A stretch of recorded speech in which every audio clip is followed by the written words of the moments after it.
নমস্কার বন্ধুরা, তোমরা কেমন আছো? আশা করি তোমরা ভালো আছো। সকলেই তোমার আশীর্বাদে আমরাও ভালো আছি। তো নতুন ব্লগ ভিডিওতে আন্তরিক শুভেচ্ছা ও ভালোবাসা জানাই। আজকের ব্লগ ভিডিওটা হচ্ছে কমেন্ট করে বলেছে, সেই দাদা ভাই নাম হচ্ছে বিশ্বজিৎ পুষ্প। সেই দাদা কমেন্ট করে বলেছে, দাদা তোমরা রাজস্থানের কোন জায়গায় থাকতে, সেই বিষয়ে আর কি আজকের ভিডিওটা। আমরা রাজস্থানে প্রথমবার গেছি।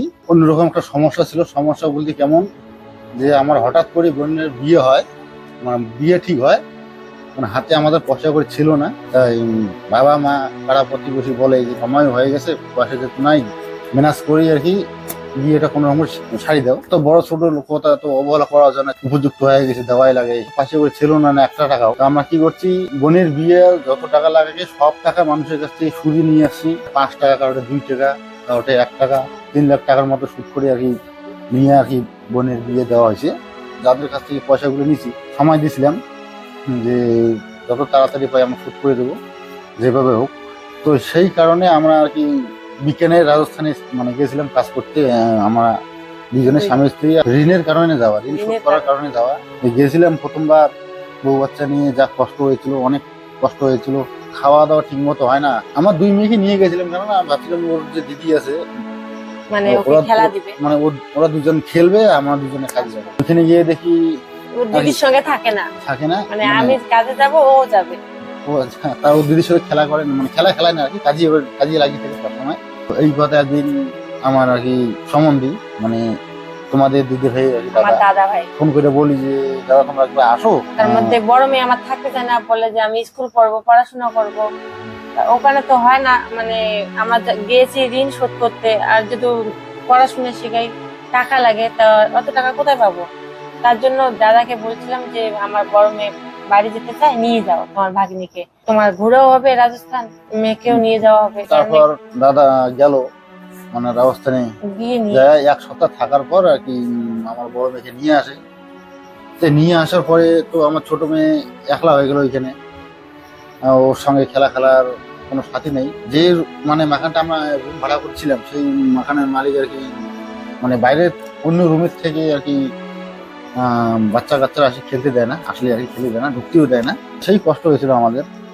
তো আন্টিতে দেখভাল করছিল, মানে উপর যে ছিল না, ওখানকার আবার মাকান মালিক গুলো ভালো ছিল, মালকিনটা অনেক ভালো ছিল, নিজের বাচ্চার মতো দেখছিল আর কি আমার ছোট মেয়ে। যদি কোনো সময় ও কান্না করতো, তাহলে চকলেট যে কোনো জিনিস খাবার থাকলে মানে নিয়ে এসে দিত আর কি। আমরা তো কয়েকদিন ভাবিনি যে ও একা একা বাড়িতে থাকে, মানে থাকার পরে এত কান্নাকাটি করে বাড়িতে। আমরা জানি না, আমরা যে ও আমাদেরকে বলে যে মা কি বাবা মোবাইলটা দিয়ে যাও, আমি মোবাইল দেখলে কান্নাকাটি করবো না। তা আমরা কি করি, মোবাইলটা দিয়ে যাই, নেট ভরা থাকে। ও সারাদিন কার্টুন দেখে, টিকটক ভিডিও, শর্ট ভিডিও দেখে, আর হাতে 10-20 টাকা করে দিয়ে যায়। দোকান আমার মানে আমাদের পাশেই ছিল। দোকানদারকেও বলেছিলাম যে আমার যে ছোট মেয়ে আসে, তোমার তো চিনোই, আসলে যদি পয়সা নাও থাকে মানে কোনো কিছু খাইতে চাইলে দিয়ে দিও। দোকানদার বললো হ্যাঁ ঠিক আছে, যদি আসে আমার দিয়ে দিও। সব কথাবার্তা ওখানে ঠিক মানে হওয়াই ছিল আর কি। সেই রকম ধরনের কোনো অসুবিধা হয়নি মানে দোকানপাট নিয়ে। একদিন হচ্ছে কি, ও তো কাজে আগে বেরিয়ে যায়, এই মনে করো কটা 7:30 8টার দিকে বেরিয়ে যায়, আমি বেরিয়ে যাই মনে করো 9টার দিকে। মানে রান্না ওইখানে, কিন্তু বিদেশে যদি বউ বাচ্চা নিয়ে যাও, বেশিরভাগ রান্না করতে মানে ছেলেদেরকে আর কি। সকাল সকাল একটু ঠান্ডা থাকে, কাজটা একটু তাড়াতাড়ি হয়। তো রান্না বাড়ি আমাদের ও কি করতো, শুধু আলু শুদ্ধ ভাতটা একটু রান্না করে দিয়ে, আমি ভাত রান্না করতাম আর তোমার দাদা ভাই সবজি রান্না করতো। দুইজনে মিলে আর কি ওখানে বাইরে থাকে তো মানে চলতে হয়। তো বন্ধুরা, একটা কথা বলে দেন ভিডিওর মাঝখানে, কথাগুলো কিন্তু ঠিক সঠিক ভাবে আর কি ভদ্র বলতেও পারি না, হ্যাঁ আর কি খাস বাংলাও মাঝখানে মিশে যাচ্ছে। কেননা আমরা ছোট থেকে বড় হয়েছি একদম গ্রামের বাড়িতে না, পড়াশোনা করছি ঠিকই, বেশি দূর করতে পারিনি, 6-7 করছি, তো অতটা নলেজ নাই। নলেজ থাকলে তো পড়াশোনা, নলেজ থাকলে তো কোনো চাকরি করলে নয়, টোটো না চালালে নয় আর কি। তো যাই হোক, মনে কিছু করে না, নিজে ভাই মনে করি আর কি। তা আমরাও জানি ও ঠিকই থাকে, মোবাইল দিয়ে যায়, পয়সা দিয়ে যায়, খিদে লাগলে কিছু কিনে এনে খাবে আর কি। কাজে গেছিলাম, ও গেছে, আমিও গেলাম বেরিয়ে। তো কাজের থেকে ঘুরে আসলাম, সেদিনে কাজ হয় নাই,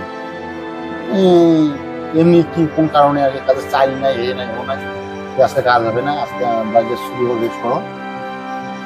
এখন আমি 10টার দিকে বাড়ি আসলাম, এসে দেখি আমার ছোট মেয়ে এক কান্নাকাটি প্রচুর হুলস্থুল একদম। তাহলে আজকে আমি ঘুরে আসলাম, দেখি দেখলাম ও কান্না করতেছে, তাহলে আমার প্রত্যেকদিন তাহলে এইরকম করে কান্না করে। তারপর মাখান মালিককে জিজ্ঞেস করলাম, হ্যাঁ ও তো প্রত্যেক দিন এইভাবে ও কান্না করে।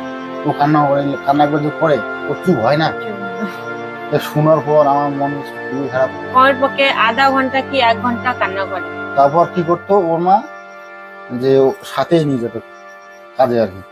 সারাদিন ওর মা কোনটা যেগুলো বাড়িতে কাজ করতো, মানে ওই বারান্দায় বাইরে বসে রেখে আর কি ওর মা কাজ করতো। ওই রকম করে ওর মার সাথে যাওয়া আসা করতে করতে কোনো রকম করে আর কি 1.5 বছর কাটাইছি।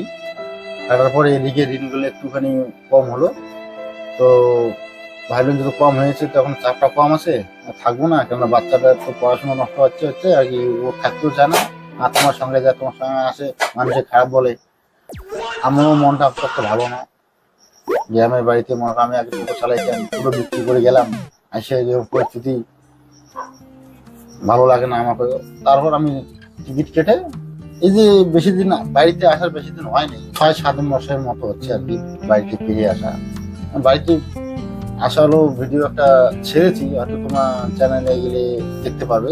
ট্রেনের মধ্যে একটুখানি ভিডিও করেছি, মানে অতটুকুই ছাড়া আছে আর কি। বন্ধুরা অতগুলো কথা না বলে মানে সোজা কথায় আসি। এই দাদাটা কমেন্ট করে বলেছে যে তোমরা রাজস্থানে কোথায় থাকতে। জায়গাটা না, এলাকাটার নাম তিলকনগর। আমরা যেখানে থাকতাম সেই জায়গাটার নাম হচ্ছে গিয়া সোফিয়া স্কুল, ওখানে ছিলাম আমরা। বন্ধুরা বেশি কথা বলবো না, বেশি কথা বললে ভিডিওটা অনেকটা লম্বা চড়া হয়ে যাবে। নেক্সট ভিডিওতে দেখা হচ্ছে, ততক্ষণ টাটা বাই বাই, ভালো থাকবেন, সুস্থ থাকবেন। যদি একটুখানিও যদি ভিডিওটা কোনো জায়গায় যদি ভালো লেগে থাকে আর কি, তাহলে চ্যানেল লাইক সাবস্ক্রাইব করবেন। ভালো লাগে কমেন্ট করে জানাবেন।